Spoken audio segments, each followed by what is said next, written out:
everybody, it's me Willow and welcome back to my YouTube channel. I'm here with another film review for all you guys. Today I will be discussing Guillermo del Toro's newest film, Frankenstein. I was so lucky to be able to see it at the Toronto International Film Festival where I've been all week. It's been such a blessing to be able to be back for my 5th year at the festival, and this one has just been so jam-packed, and I'm so grateful that I was able to get to see Frankenstein because it's been such a hot ticket. I got to see it at the 11:30 showing on Tuesday, the day after the premiere. I was able to catch the red carpet for the Frankenstein premiere, and I was able to see Guillermo, Oscar, Jacob, Mia. It was such a cool moment. I just got out of a screening in Princess of Wales, and I made perfect timing to be able to see the red carpet. So such a cool experience. I'll have more of a breakdown about that in one of my TIFF vlogs, so go check that out on my channel. In the next upcoming days, I'll have that out. So let's dive into Frankenstein. Now, preference. This is Guillermo del Toro's Frankenstein. Everybody's saying this is an adaptation of Mary Shelley's Frankenstein. They're wrong. I'm sorry, it's not. It's the perimeters of Frankenstein. He does have lots of similar elements to Mary Shelley's book, but it's not her book. Like, I studied her book in university, and I was expecting it to be, you know, a very faithful adaptation. And I'm not saying it's not faithful, because it is. It has lots of similar elements, but Guillermo does expand on the original text and makes it his own. Is that a bad thing? No. Was I a little disappointed? Unfortunately, yes. And I think I'm going to be one of those people that is a little criticism, has some criticism about this film. And you know what? I'm okay with that.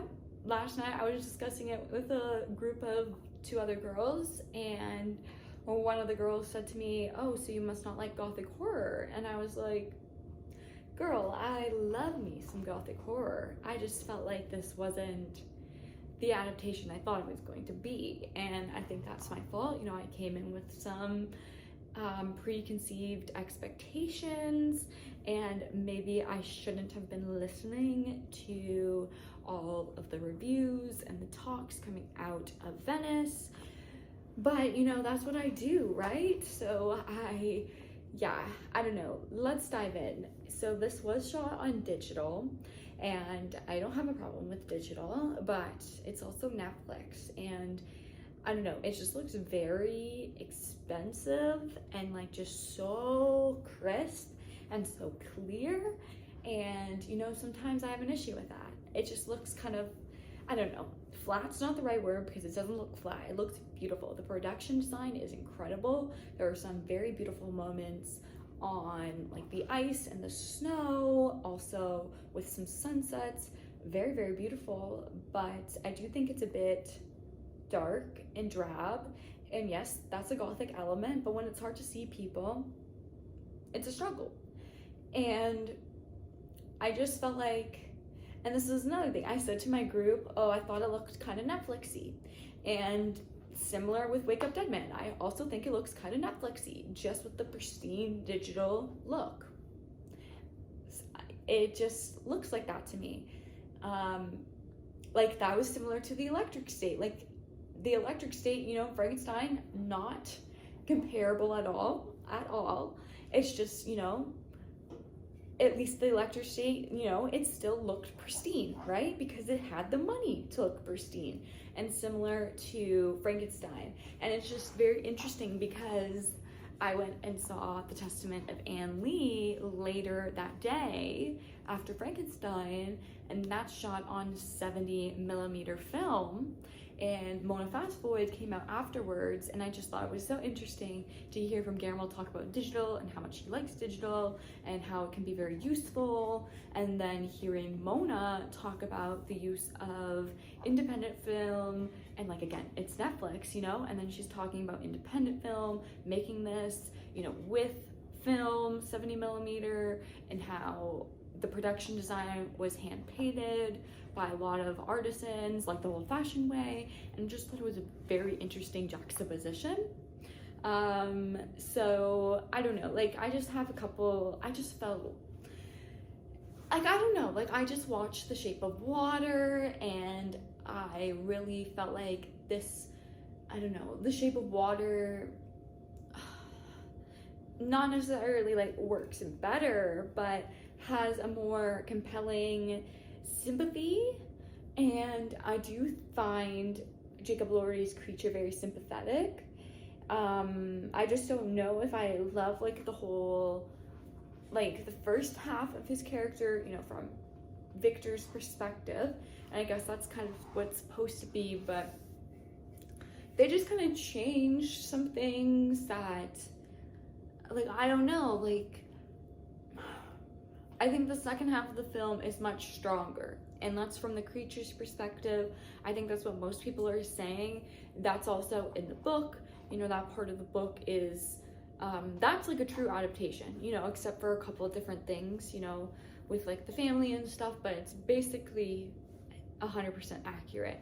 And I think that was the strongest part, and I felt the most sympathetic during that moment, and hearing, you know, again, the juxtaposition from Victor and then the creature's story, and how, you know, Victor just kind of left his creature for death, his child for death, and then he can't even have death. The one thing that all humans have is death, and the creature can't even have death. And then when he asks for the companion and Victor refuses, worried they'll procreate and create this evil monstrosity, and it's like you realize that you created the monster, you created the creature, you are the monster inside, and you are projecting that onto him. He never did anything. And you know how they changed some things with like Elizabeth, I kind of go back and forth on that, because I think it's good that he elevated the female character, because in Frankenstein there are very little female characters. It's just his mother and Victor's mother, and also Elizabeth, same in this film. And obviously the mother character in the film is quite small, but they've expanded on Elizabeth's character, and I think that's great. And they got Mia Goth. I think she's perfect for like a period film. She looks gorgeous, these costumes, the bonnets, perfection. I love it. But it also just, I don't know, like they've changed it up a bit, and they kind of give us this like love triangle, love square almost. And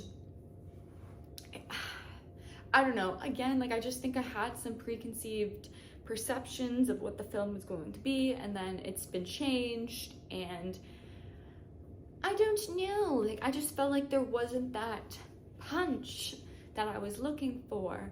And I think the end is pretty strong and also pretty faithful to the book.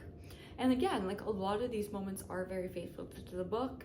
I think Guillermo took certain things out of the book, like Henry, out of the movie, because of timing. He didn't want to overwhelm us when the film was already like 2.5 hours long, and he didn't want to add more stuff in it. But I really do like the homoerotic nature between Victor and Henry, and then that kind of leans into the creature in an aspect, and I felt like that was kind of missing from the film. I would have appreciated if they dived into that a bit. I would have liked if they expanded a little bit more on William too. I really do like Felix, and I think he did a pretty fantastic job in the film with like the little scenes he had. And William's not like a huge character in the book either, but they do like change how his character develops and kind of his whole story. So I don't know, I think similar to Sentimental Value, I need to give Frankenstein another watch. I think I'll probably go see it when it comes out in theaters in October, November when it's coming out, and then I watched it on Netflix. I'm so happy that I was able to see it at TIFF because I did get to see it on the big screen. I got to see it with the crew and Guillermo there, so I got to hear from them afterwards in like a little Q&A, and Guillermo was so kind about Toronto, and he just really does have a passion for this city, which is just so evident, and love seeing that he supports Canadian craftsmanship, and he's been working here for like 15 years, and they just named like a lot on Pinewood Studios after him. So I think it's very like very genuine and also like passion filmmaking. I just feel a little disconnected from it, and I don't know what it is. I feel like most people don't have this reaction. I think most people really did love it, and maybe it's just because I'm a hardcore Frankenstein fan. Like I said, I studied in university. I had a judgment going into it, a bias, so I don't know. I still do think Pacific Rim is my favorite I still think Pacific Rim is my favorite Guillermo del Toro film, and then Shape of Water and the Hellboy series. I have not seen Pan's Labyrinth, so I'm too chicken shit to watch that. I'm gonna get to it eventually, but those would definitely be my favorite still, and I feel like I'd probably put Frankenstein somewhere in the Hellboys, like maybe underneath Hellboy 1, because I really do like Hellboy 1. Or no, sorry, Hellboy 2 I like better, I think, actually. I don't know, I need to sit with it. And I wanted to put this review out though because I've been thinking about it for like the past 24 hours, and I still, like I said, I'm like complex on how I feel because I think it's really brilliant. Like, and here I go, like I'm like, oh, I don't know how I feel. I think it's brilliant. Like, look at me going back and forth, but I think the costumes are just so superb. I love that Victor, throughout his development of a character, always has this like red scarf, and that links to him to his mother, who wore red, and this gorgeous gown with this gorgeous veil. So beautiful. I also loved all of Mia Goth's outfits. She has this beautiful blue one, and then a beautiful like red one that shows like the corset in the back when they're looking at one of the cadavers, and like their spine, like the links between that is so interesting, and like with the stitching. I love her peacock green dress with all the different bonnets, and then her wedding dress, and it's kind of like this like ribbon wrapped around her arms, kind of like mummy garbs of like the traditional Frankenstein. Like he would be wrapped up in kind of this like mummified bandages. Like very, very smart costuming. Production design again. I think the ship is tremendous.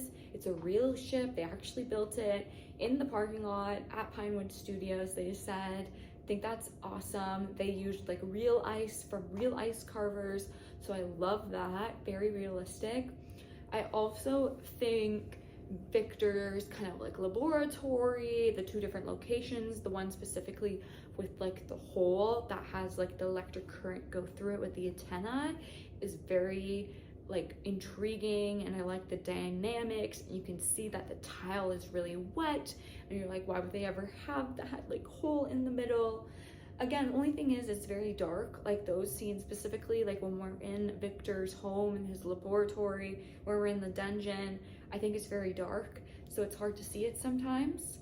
But I do love these scenes, very Crimson Peaky with the house, gothic-y, you know? So I do love those elements, lots of gothic, even kind of like the tragic romance, gothic too, capital R romance.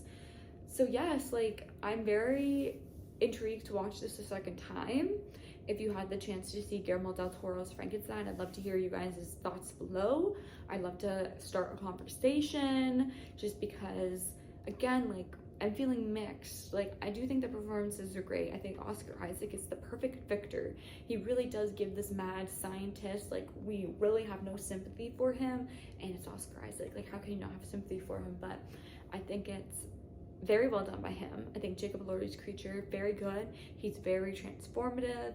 You can kind of tell it's him at some moments, but sometimes he just really like absolves into the creature, into the makeup, and you're like, this has to be like some A-level, like, British old-timey actor who went to private British school, you know, and it's Jacob Elordi. So, and Mia Goth, like I said, I think she's perfect for this time period.